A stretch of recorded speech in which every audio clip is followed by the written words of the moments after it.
नमस्कार, आप देख रहे हैं यू न्यूज़ यूपी और मैं हूं राहुल सिंह। यूपी गुनाह में गुनाह की एक और सच्ची सनसनीखेज खबर लेकर मैं आपके सामने हाजिर हूं।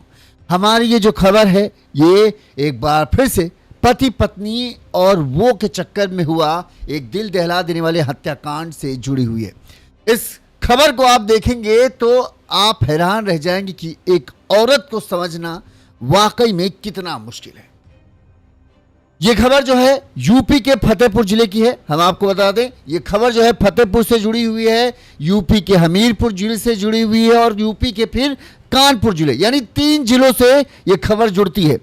सबसे पहले हम बताएं, एक पति जो था वो गुजरात में नौकरी कर रहा था। इधर गांव में उसकी पत्नी जो है वो अकेले रहती थी। उसकी जिंदगी में एक प्रेमी की एंट्री हो जाती है। धीरे धीरे प्रेमी और पत्नी के बीच की नज़दीकियां बढ़ती जाती हैं और उनका प्रेम प्रसंग जो है वो सारी मर्यादाएं लांघता जाता है। लेकिन इस दौरान जब पति को अपने पत्नी के इन अवैध रिश्तों के बारे में पता चला तो पति गुजरात की नौकरी छोड़कर घर गांव वापस लौट आता है। इसके बाद शुरू हुई ऐसी खौफनाक साजिश जिसने पूरे इलाके को दहला दिया। पति और पत्नी ने मिलकर, जहां जब तक पति घर पर नहीं था तब तक पत्नी अपनी प्रेमी के साथ रंगरलियां मना रही थी। जैसे ही पति घर लौटा पत्नी ने ऐसी पलटी मारी कि प्रेमी के छक्के छूट गए। पत्नी और प्रेमी ने मिलकर प्रेमी को अपने जाल में फंसाया और फिर उसे हमेशा के लिए रास्ते से हटाने का ऐसी योजना बनाई जिसने लोगों को दंग करके रख दिया।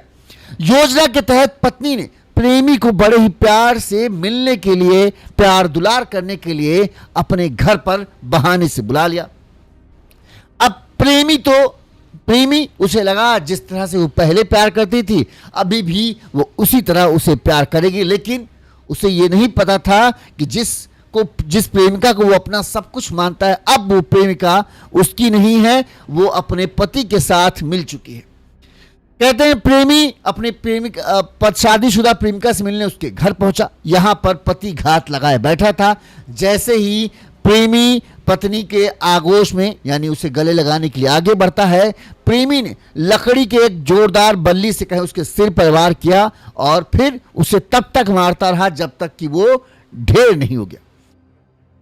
सबसे बड़ी हैवानियत या सबसे बड़ी कहें क्रूरता इसके बाद होती है। हत्या करना सिर्फ मामला नहीं था, अब पति पत्नी को था कि कैसे इसकी लाश को ठिकाने लगाया जाए। लिहाजा दोनों ने इसके बाद जो किया वो किसी आम इंसान के बस की बात नहीं। पहले उन्होंने सोचा कि इसकी लाश को एक बोरे में भरते हैं और फिर जंगल में जाके फेंक देंगे। लेकिन चूंकि मौत हो जाने के बाद शरीर अकड़ जाता है, ऐसे में उसको बोरे में ठूसना बड़ा मुश्किल हो रहा था। अब समझ में नहीं आया क्या किया जाए, तो पति बाजार जाता है और कटर समझते हैं जिससे वो लोहे के सरिया उरिया काटते हैं, वो कटर लेके आता है। उस कटर से प्रेमी के शरीर के छोटे छोटे टुकड़े करते हैं। उन टुकड़ों को बोरी में भरते हैं और फिर उस बोरी में को लेकर जो है पति पत्नी पहुंच जाते हैं कानपुर में एक जंगल में। यहां पर उन टुकड़ों को बाहर निकाला जाता है और फिर उनमें लगा दी जाती है आग। और इस पूरे हत्याकांड को अंजाम देने के बाद जो है पति पत्नी बड़े आराम से अपने घर आ जाते हैं और उन्हें लगता है कि उनका पाप कभी सामने नहीं आएगा। लेकिन कई दिनों की जांच पड़ताल के बाद आखिरकार पुलिस ने जब इस पूरे मामले का खुलासा किया तो पति पत्नी की जो हैवानियत की कहानी सामने आई उसे सुनकर लोग दंग है कि बताओ, गांव के रहने वाले ये पति पत्नी जो हैं इन्होंने इतनी बेदर्दी से एक इंसान को मौत की घाट उतारा। सबसे कमाल की बात, जो पत्नी है जब तक पति नहीं था तब तक वो उस प्रेमी के साथ खूब रंगरलियां मनाती है। जैसे ही पति आया, पति ने झगड़ा शुरू हुआ तो अब पति के आते ही पत्नी ने पलटा मार दिया। प्रेमी को किनारे करने पति को कहने लगे, हाँ तुम जो कह रहे हो सही कर रहे हो, अब हम तुम्हारे साथ रहेंगे, हम उससे कोई नाता रहेंगे। और लेकिन चूंकि प्रेमी था वो बार बार इसे फोन करता था तो इसने कहा ये अब हमको बार बार फोन कर रहा है, क्या करें। तो दोनों ने मिलकर ये योजना बनाई कि इसको मार डालते हैं, कहानी खत्म। तो इस तरह से एक पत्नी ने अपने पति को जेल पहुंचवा दिया और प्रेमी को ऊपर पहुंचा दिया। और सब कुछ किस चक्कर में हुआ? अवैध संबंधों के चक्कर। पूरी खबर हम आपको विस्तार से बताएंगे ताकि आपको पूरा घटनाक्रम समझ में आ जाए। लवकुश जी हेलो, कैसे हैं आप? पूरा घटना हम विस्तार से आपको बताते हैं ताकि आपको पूरा मामला समझ आए, क्योंकि ये 3 जिलों की खबर है तो आप समझेंगे कैसे 3 जिलों की है, तो हम आपको पूरा घटनाक्रम विस्तार से बताते हैं। उससे पहले एक छोटी सी अपील, अगर आपको हमारी खबर अच्छी लगती है, आपको लगता है कि हम सही तरीके से खबरें दिखा रहे हैं, तो आप हमें अपना सहयोग दे सकते हैं। हमारा फ़ोन पे नंबर स्क्रीन पर फ्लैश हो रहा है, इस नंबर पर आप अपने सामर्थ्य, अपनी क्षमता अनुसार हमें मदद भेज सकते हैं अगर आपको अच्छा लगे तो। जैसे कि हमारे इन दर्शकों ने भेजी है, राम भजन मौर्य जी ने, राकेश कुमार विश्वकर्मा जी ने और अशोक जी ने 200 रुपये की हमें मदद भेजी, बहुत बहुत हम आभारी, इसी तरह से अपना सहयोग देते रहें। तो अगर आपको इच्छा करे तो आप भी हमें आर्थिक तौर पर सहयोग कर सकते हैं। हमारा फ़ोन पे नंबर स्क्रीन पर फ्लैश हो रहा है। चलिए अब हम आपको पूरी खबर विस्तार से बताते हैं। उससे एक और अपील, अगर आपको छोटी खबरें रील की तरह खबरें देखने का शौक है तो आप हमें इंस्टाग्राम पर फॉलो कर सकते हैं। यू न्यूज़ यूपी आप इंस्टाग्राम पर डालेंगे, वहाँ पर हमारा अकाउंट आ जाएगा, आप वहाँ फॉलो कर लीजिए, वहाँ पर हम रील की तरह खबरें बनाकर डालते हैं। चलिए अब हम आपको ये पूरी घटना विस्तार से बताते हैं कि कैसे एक पत्नी ने अपने प्रेमी को अपने पति के साथ मिलकर ठिकाने लगाया। ये घटना जो है अभी की नहीं है, 8 मई से शुरू होते हैं और अब कल जाकर जो है इस पूरी घटना का खुलासा हुआ। फतेहपुर जिला का बकेवर थाना क्षेत्र, यहां पर एक गांव है टिकरा गांव।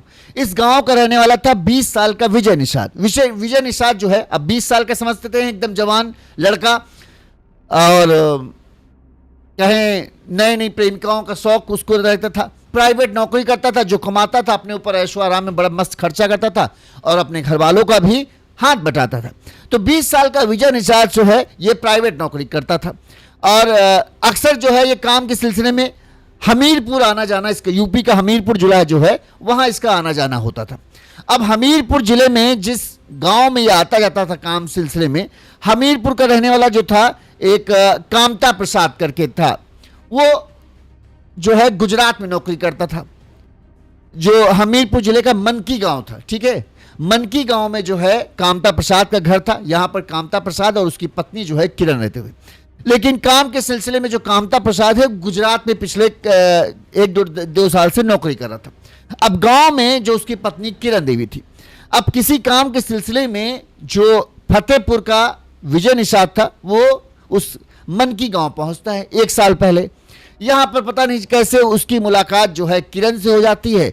धीरे दोनों के बीच में फ़ोन नंबर लिए दिए जाते हैं और इसके बाद जो है दोनों एक दूसरे से बातचीत करना शुरू कर देते हैं।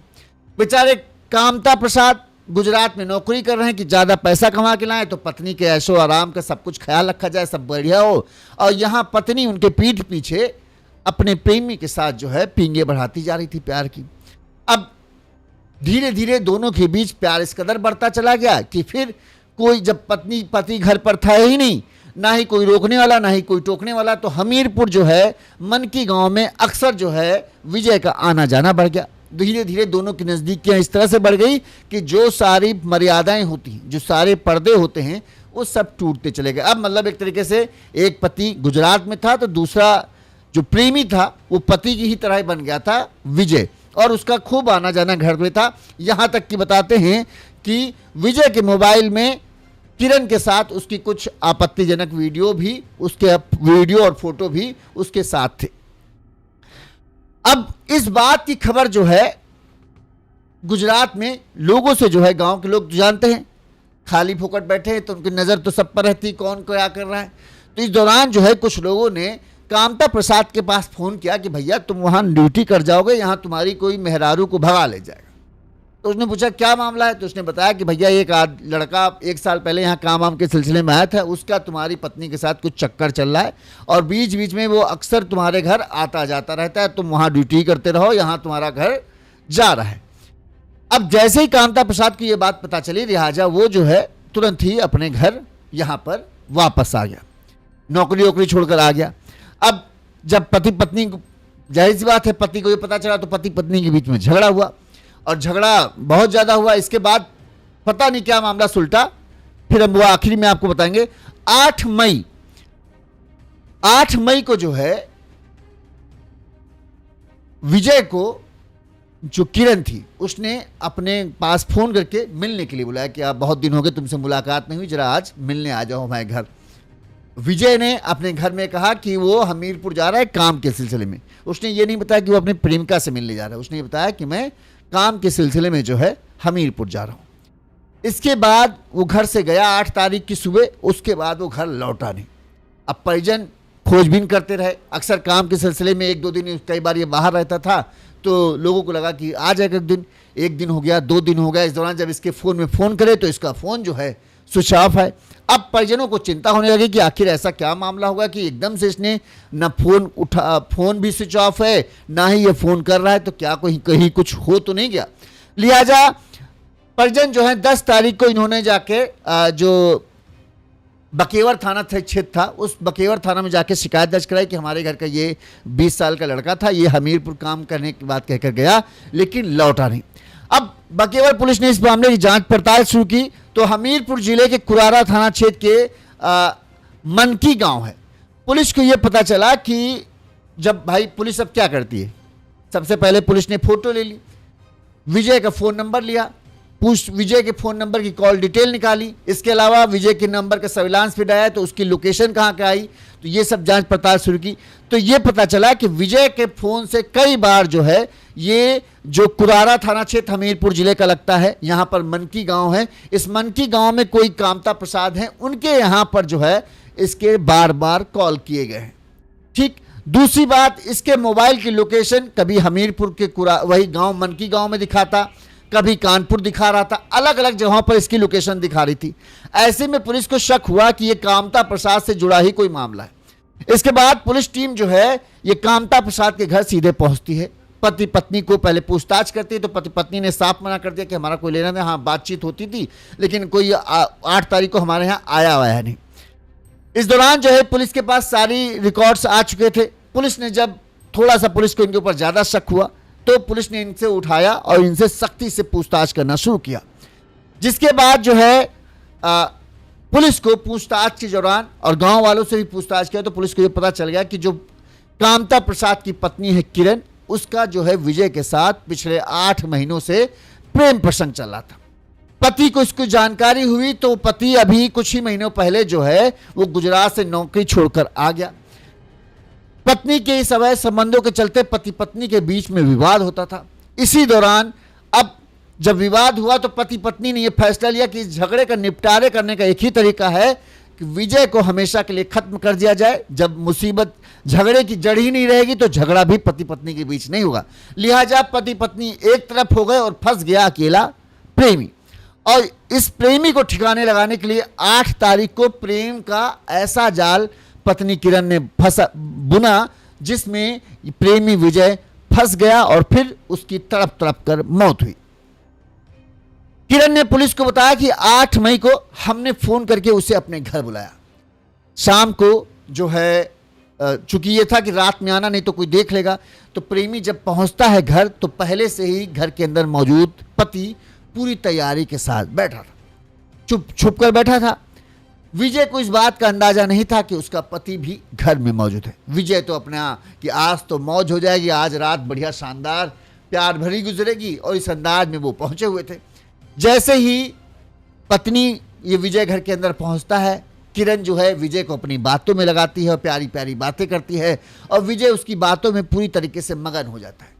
इस दौरान पीछे से कामता आता है और लकड़ी जो लोहे का लकड़ी का फट्टा होता है उसी फट्टे से एक ही सिर पर जोरदार प्रहार करता है, जिससे विजय वहीं धड़ से गिर जाता है।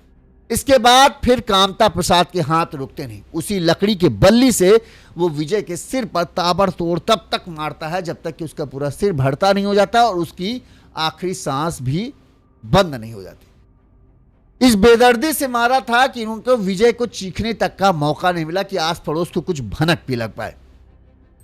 कहते हैं कि इसके बाद जो है इन्होंने शव को, विजय की लाश को घर में छिपा दिया।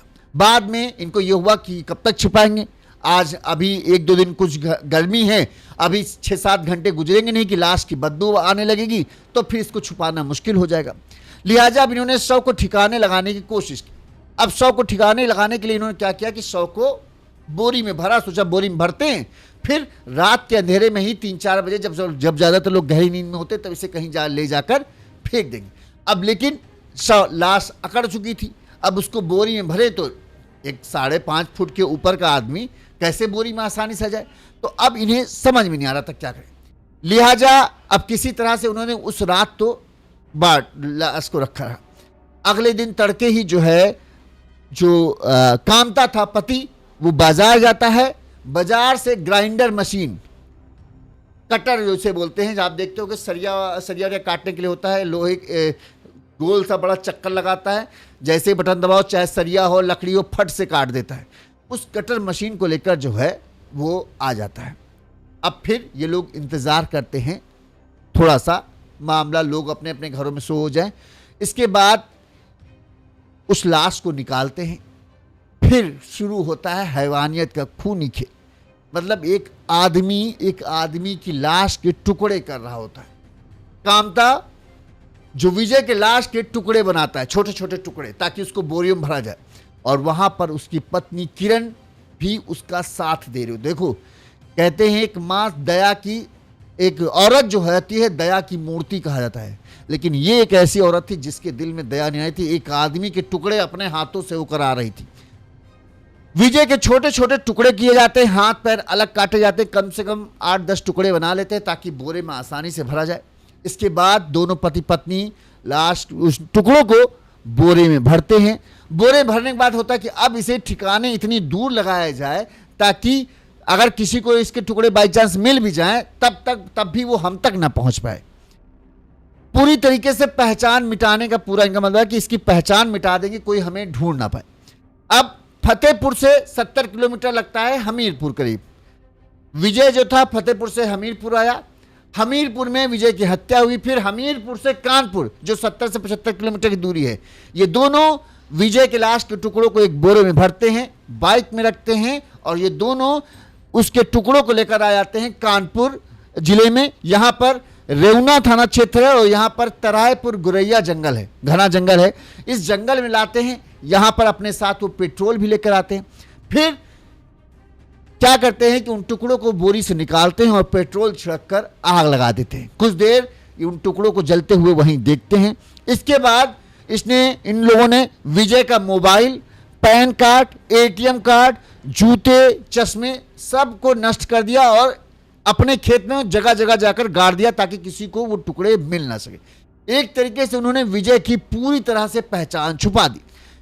इनकी नजर में हुआ कि अब विजय को कोई सपने में भी ढूंढ नहीं सकता। लेकिन सबसे बड़ी बात, डिजिटल रिकॉर्ड्स के बारे में भूल गए। डिजिटल रिकॉर्ड यानी तुम्हारी जो विजय के साथ मोबाइल पर बातचीत होती थी वो तुम नहीं मिटा सकते हो। तुम विजय, इन्होंने क्या किया, इनको लगा विजय का मोबाइल गाड़ दिया तो विजय के मोबाइल में जो जो चैट थी, वीडियो थे, सब खत्म हो गया। उसका पहचान आधार कार्ड से छुपा दिए तो सब लापता हो गए।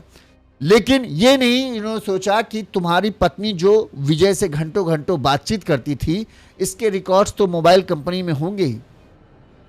अब इतना दिमाग कहाँ, इतना दिमाग लगाते तो फिर इंजीनियर होते, यहाँ मजदूरी थोड़ी कर रहे होते। अब इनको लगा कि हमने तो सब नष्ट कर दिया, पुलिस हम तक नहीं पहुंच पाएगी। लेकिन पुलिस ने, जब परिजनों ने शिकायत की, सबसे पहले विजय का मोबाइल रिकॉर्ड्स खंगाले। मोबाइल रिकॉर्ड्स में इसका नंबर आ गया कि इस नंबर पर घंटों घंटों की बातचीत होती थी।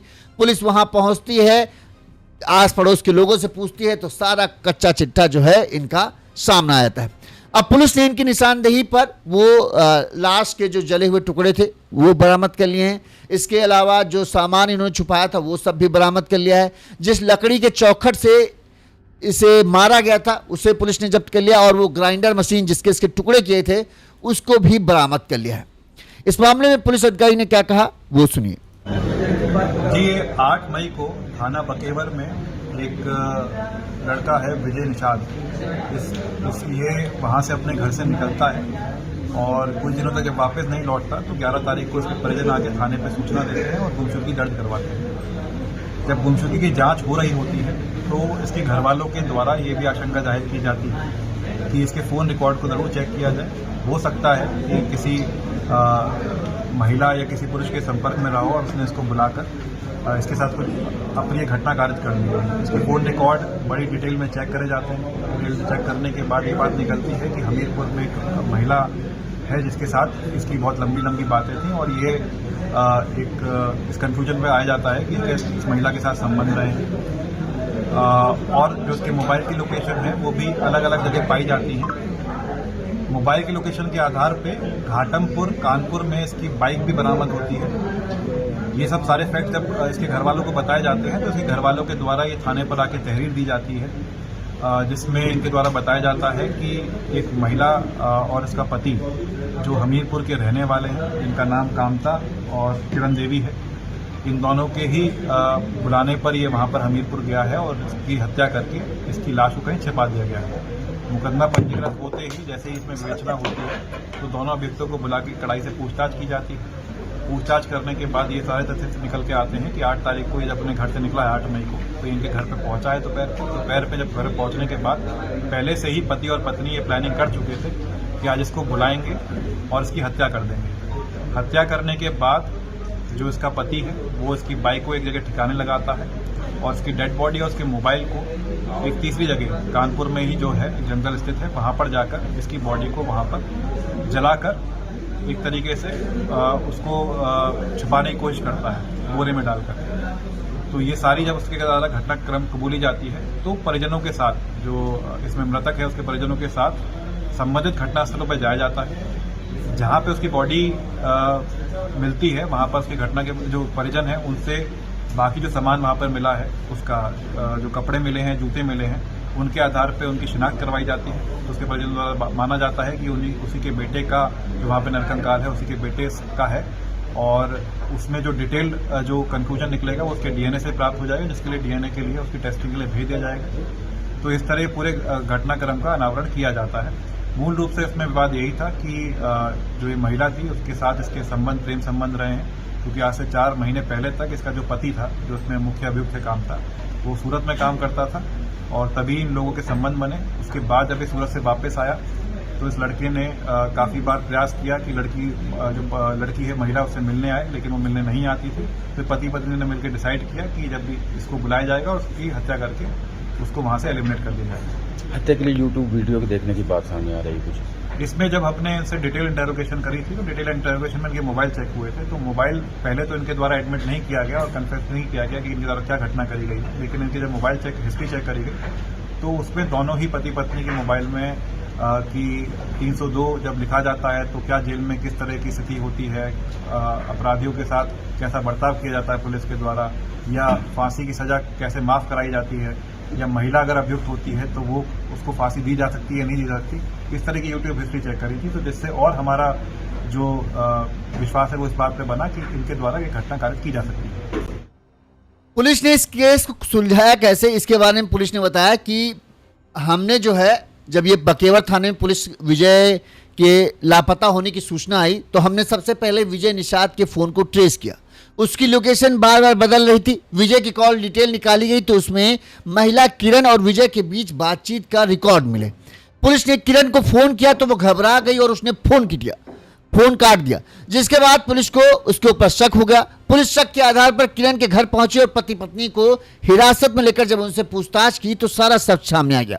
वहीं पुलिस ने किरण और जो उसका पति था कामता प्रसाद, उसके मोबाइल को चेक किया तो पता चला कि पति पत्नी ने हत्या की साजिश यूट्यूब में वीडियो देखकर रची थी।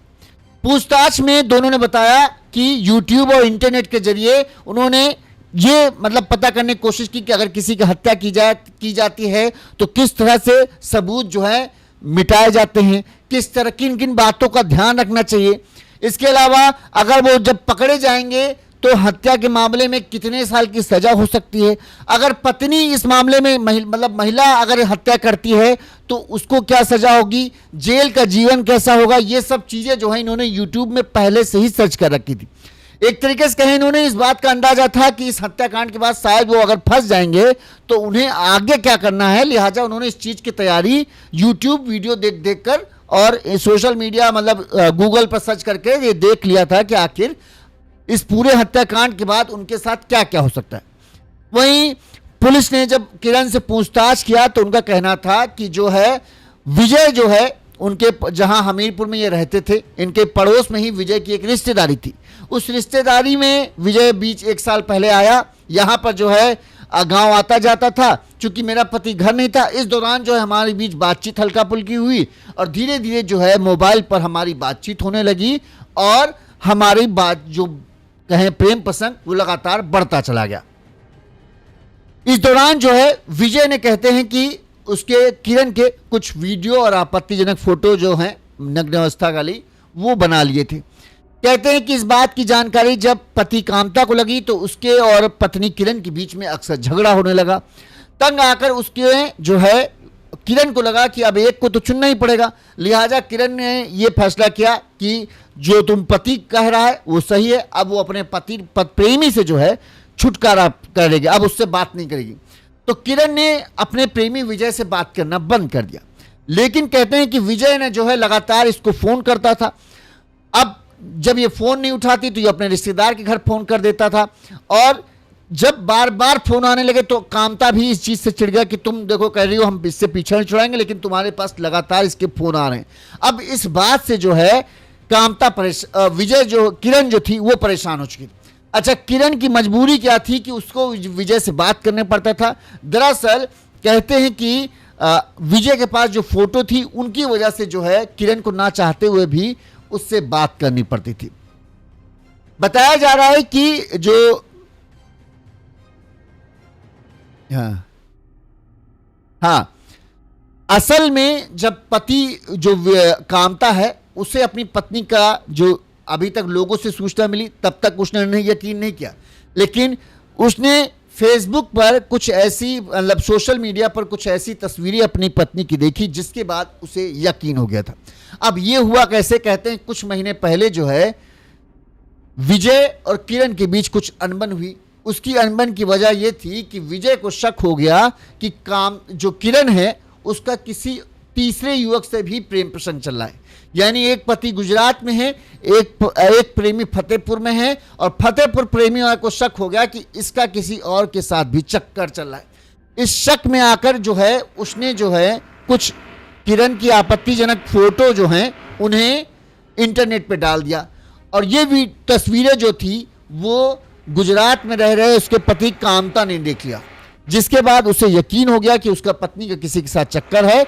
इस वजह से जो है वो यहां आया और फिर उसने इस पूरी वारदात को अंजाम दिया। यहां आया, झगड़ा हुआ और फिर पति पत्नी एक तरफ हो गए। उन्हें लगने लगा कि विजय जो है उनकी जिंदगी के लिए अच्छा नहीं है, उसके पास जो फोटो वीडियो है वो अक्सर उनके दम पर वो उसे ब्लैकमेल करता रहेगा। लिहाजा उन्होंने मिलकर जो है फिर एक हुए और विजय को मौत के घाट उतारने का फैसला कर लिया।